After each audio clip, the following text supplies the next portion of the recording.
Hi students, this video is going to explain how to solve these 4.2 word problems about mechanical advantage and mechanical efficiency. Those are some of the new equations from this part of the book, or this part of your notes.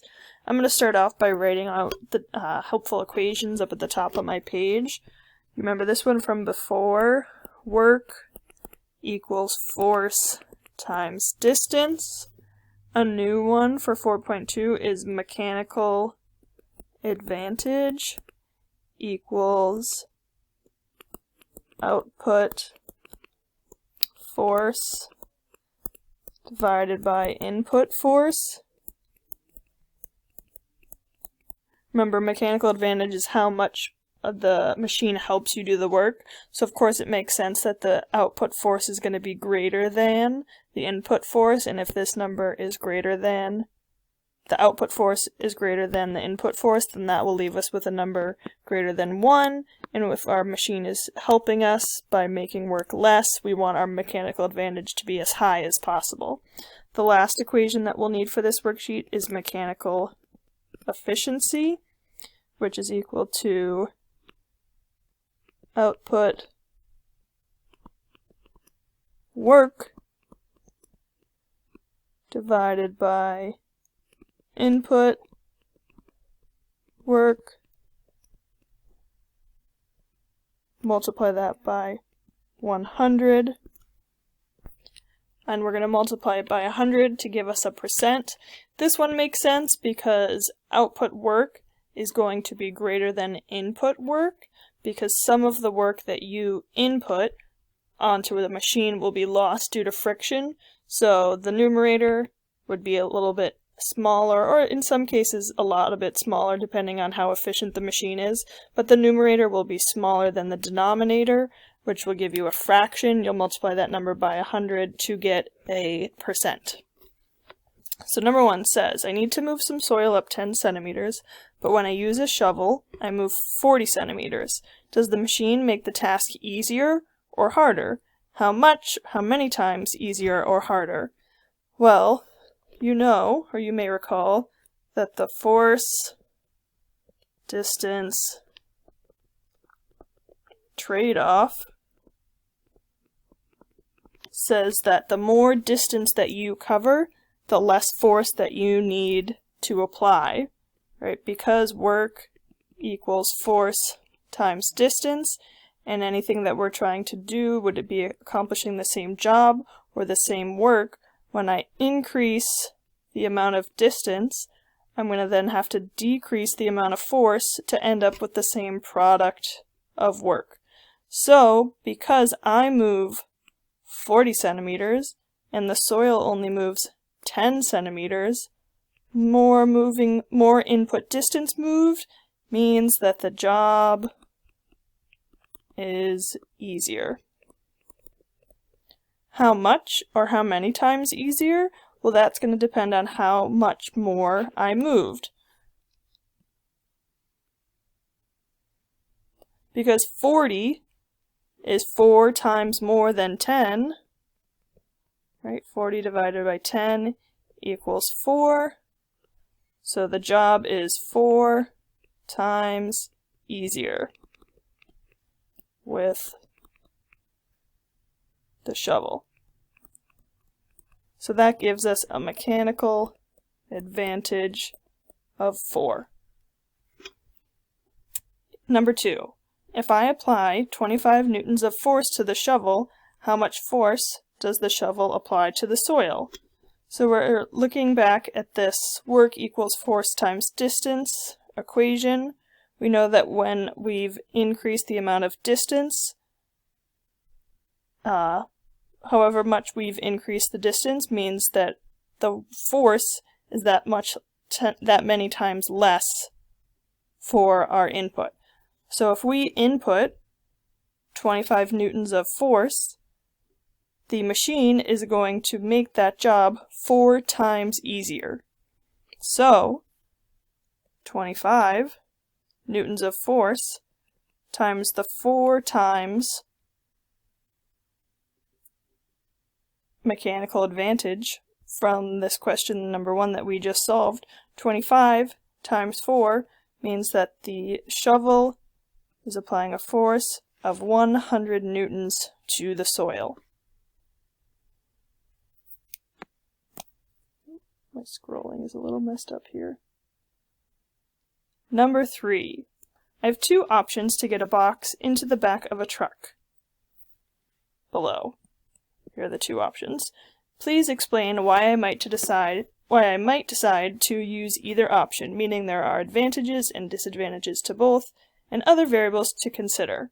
So option 1, I'm trying to get a box into the back of a truck. Option 1, I can use a ramp that's 10 meters long. Option 2, I can pick up the box and move it into the back of the truck 1 meter off the ground. And you can think right now, 1 meter is a little bit longer than 1 yard. When you moved your mousetrap car, it had to move a distance of 5 meters. So right now, try and think about how far 1 meter is versus how far 10 meters is. 10 meters, that's a really long distance. That's twice as far as your mousetrap car had to travel. That would be the size of a pretty big room in your house, probably, maybe even a hallway, or longer. So I can use a ramp that's 10 meters long. Again, that's a really far distance. This 10-meter long ramp, thinking back to question number 1, it's 10 times more distance, so that means it's going to make the job 10 times easier. It's going to need 10 times less force to complete this task. However, 10 meters is a really long distance, so a disadvantage to this might be that you have to cover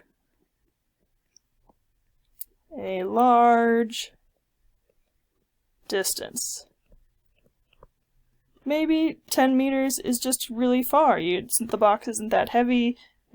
Maybe I'm able to just pick it up. It doesn't say in here how heavy the box is. Maybe the box is easy enough to just pick up and only move 1 meter. That's probably shorter than most counters in your house.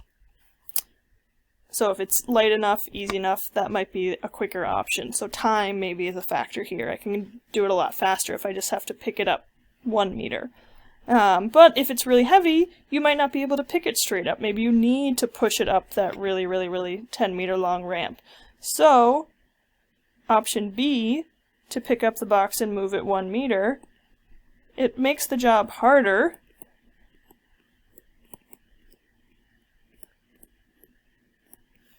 Right?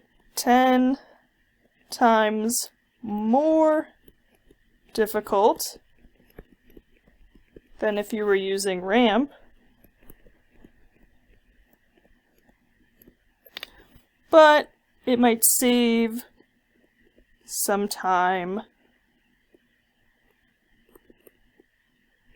if the box is light enough that you don't need to use the really long ramp.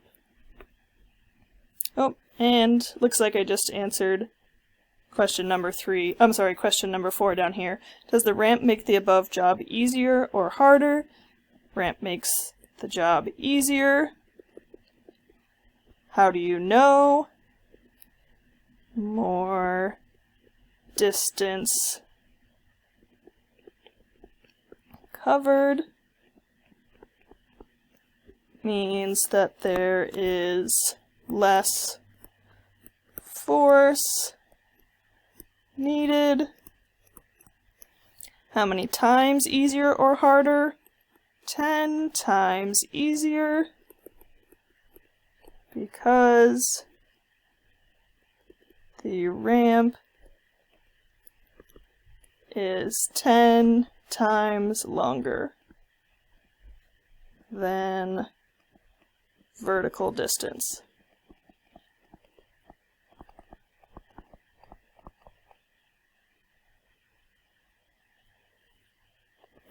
Number 5.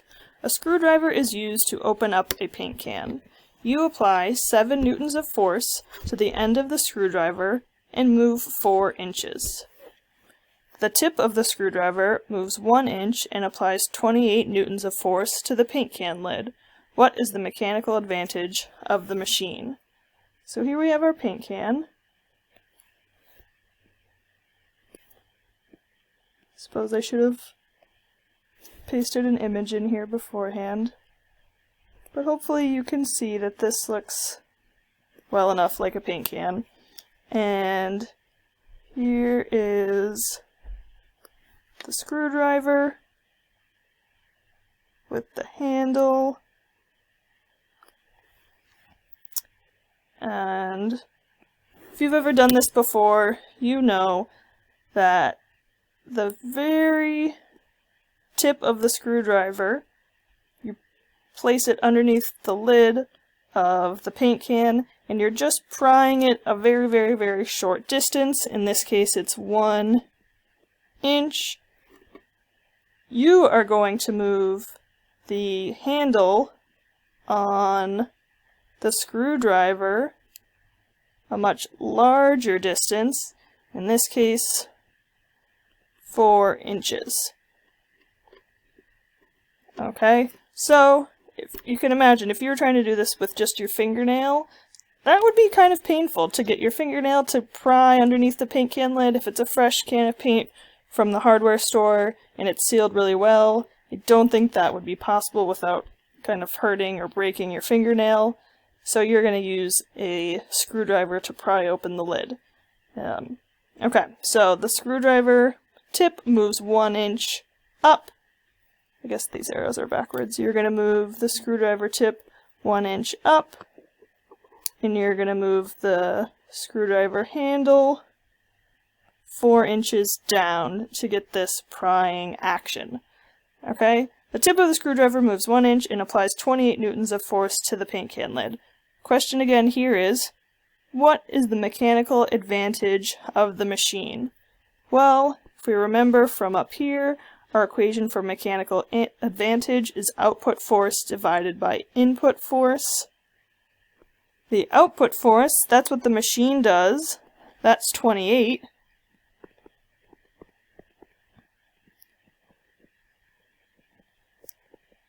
Output force divided by input force. Output force is 28 divided by input force, which is 7. 28 divided by 7 is 4. You might also have noticed, and this is on purpose, that the number 4 is a common theme here. You could also say that mechanical advantage is equal to input distance divided by output distance.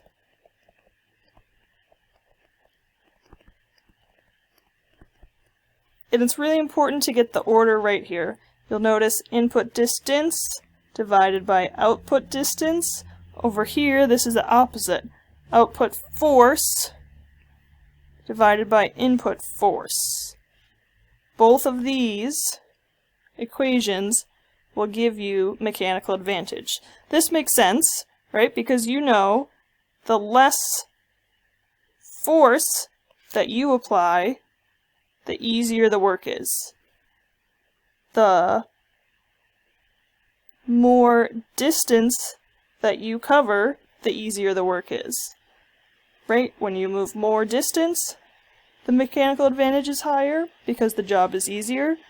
When you apply less force, the job is easier, the mechanical advantage is higher. So input distance in this case is 4 inches divided by the output distance. The screwdriver tip only moves 1 inch.